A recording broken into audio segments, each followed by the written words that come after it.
রাব্বি, দারুণ একটা ম্যাচ জেতালেন, হাতে ট্রফিটা সেটা বলে দিচ্ছে। প্রথম ম্যাচটা দারুণ খেললেন, ৭০ একটা ইনিংস। ওই ম্যাচে আক্ষেপ ছিল, আজকে তো সেই আক্ষেপটা নাই নাকি? ওই যে ফার্স্টে বলছিলাম প্রথম দিন যে আপনার সঙ্গে যখন কথা হচ্ছিল যে ম্যাচ জিততে পারলে সেটা যে রানই হোক ভালো লাগে, তো জিততে পারছি আলহামদুলিল্লাহ। তো ক্যামিও ইনিংস খেলা দরকার ছিল, আপনি যখন উইকেটে গেলেন ঠিক সেই কাজটাই করলেন। তো শেষ করে আসার আগেই আউট হলেন, ওই বলটাও একটু মিস টাইমিং এর হেরফের হলো। তো পুরো ইনিংসটা নিয়ে একটু শুনতে যাচ্ছি। ফার্স্ট অফ অল আমাদের ওপেনাররাই কিন্তু আমাদের টোনটা সেট করে দিয়েছে ম্যাচের জন্য, তো আমার জন্য খুব ইজি ছিল, বাট রোটেট করার চেষ্টা করছে আর উইকেটটা ভালো ছিল, আল্লাহ সহায় ছিল, হয়ে গেছে আলহামদুলিল্লাহ।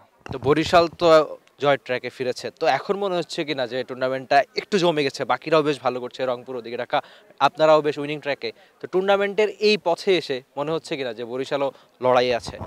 অবশ্যই এখনো আসলে কিছুই হয় নাই, আপনার আরো দুই একটা ম্যাচ গেলেই কিন্তু পয়েন্ট টেবিলটা বোঝা যাবে, তখন একটা দুইটা ম্যাচ অনেক ইম্পর্টেন্ট। তো এখন পর্যন্ত জিতলে অবশ্যই ভালো লাগে, এবং আমরা যদি দেখেন যে আমরা প্রত্যেকটা ম্যাচই ক্লোজ ছিলাম, লাস্টের দিকে গিয়ে যে যারাই আর কি নার্ভটা ধরে রাখতে পারছে তারাই জিতছে। তো আমরা হোপফুল যে আর একটা দুইটা ম্যাচ জিতলে। বসুন্ধরা টিস্যুতে ছাড়ের ছড়াছড়ি। বসুন্ধরা টিস্যু নিয়ে এলো নিশ্চিত ছাড়। মানে জিতে গেলে আমাদের জন্য খুব সুবিধা হবে পয়েন্ট টেবিলে। আর প্রতিটা ম্যাচ খুব ভালো হচ্ছে, জমছে।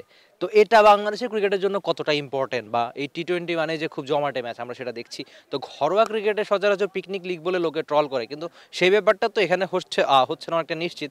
আপনারাও খেলাটা এনজয় করছেন। ওভারঅল এই টুর্নামেন্টটা আপনি কিভাবে দেখছেন? দেখেন, first of all thanks to BCB যে এরকম একটা টুর্নামেন্টের আয়োজন করেছে। আসলে আমাদের বিপিএল ছাড়া খুব বেশি টুর্নামেন্ট মানে লোকাল প্লেয়ারদের খেলার কোনো সুযোগই হয় না, আবার বিপিএল এ 4টা ফরেন প্লেয়ার খেলে মেইন জায়গায়।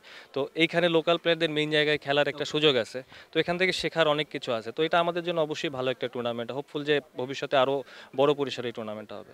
আচ্ছা, আপনার ক্রিকেটের বা আপনার ক্যারিয়ারের যে বয়স, আপনার জন্য জাতীয় দলের বাস্তবতাটা একটু কঠিন। তো এখন আসলে রাব্বি কি নিয়ে খেলে, মানে রাব্বির পাওয়ার কি আছে, আমি আসলে সেটা একটু শুনতে চাচ্ছি। যে আমি প্রতিটা ম্যাচ নামি ভালো করি, এই তাড়না কোত্থেকে আসে বা কেন? যেহেতু প্রফেশনাল ক্রিকেট খেলতেছি, তো আমাদের ফার্স্ট এখন যেটা হচ্ছে আমাদের ফিটনেস নিয়ে এখন সবাই অনেক সচেতন।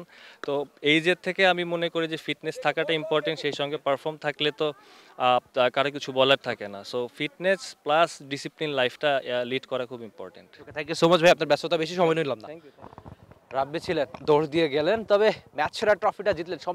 সঙ্গে যেটা ইম্পর্টেন্ট ব্যাপার, যে দারুণ একটা টুর্নামেন্ট আর কাটছে। প্রথম ম্যাচে ৭০ একটা ইনিংস, তবে ম্যাচটা জিতাতে পারেনি দলকে। আজকে 50 পেরিয়ে দারুণ ক্যামিও ইনিংসকে বরিশালকে জেতালেন, ফেরালেন উইনিং ট্র্যাকে। সবচেয়ে ইম্পর্টেন্ট যেটা, যে একজন ক্রিকেটার এই বয়সে এসে কেন ক্রিকেটটা খেলে, তাদের তো আর জাতীয় দলে ফেরা বা ওই চেষ্টাটা থাকে না, কিন্তু রাব্বির নিবেদনের যেন একটু কমতি নাই। তার কারণটা হচ্ছে তিনি প্রফেশনাল ক্রিকেটার, জানেন কোথায় কি করতে হবে, কোথায় কতটুকু করতে হবে। বরিশালকে জেতালেন ঠিকই, তবে নিশ্চয়ই সামনের দিনগুলোতে আরও অনেক বেশি ভালো করতে চাইবেন। এই ছোট্ট প্রশ্নোত্তর পর্বে তিনি যা জানালেন, তার সারমর্ম অনেকটাই ভালো করার, পরিশ্রমের কোনো বিকল্প নেই। তিনি সেই চেষ্টাই করবেন, না দলকে জেতাতেই চাইবেন। Rifat Emil, T Sports, Sylhet. For more updates, subscribe to our YouTube channel and click on the bell icon. Follow us on Facebook and Instagram. Download T-Sports app to enjoy exciting games and highlights. Visit tsports.com.